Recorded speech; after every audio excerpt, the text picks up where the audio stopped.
his name, the professor, but he said something about love. He said that when you love and you have a reason, you don't actually love the thing that you are loving.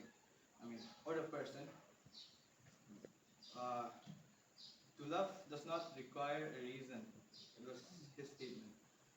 So it also hit me, and I thought I'd write about it. So it goes like this. Do I love you because you are kind?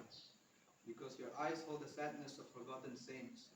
Because your hands tremble when you speak of things that matter? Because your voice, breaking, is the sound of a soul to a life for this work?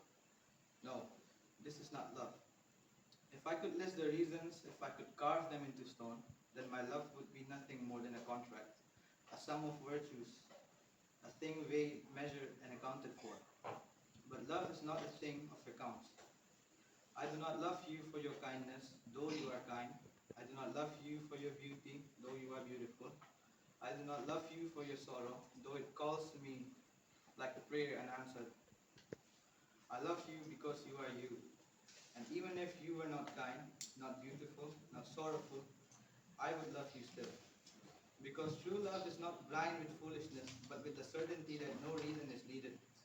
To ask why is to insult love itself. To demand reasons is to admit you do not understand it.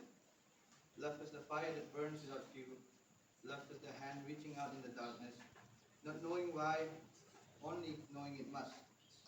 And so I love you, not because of anything you are, not because of anything you do, not because of anything at all. I love you, and that is all.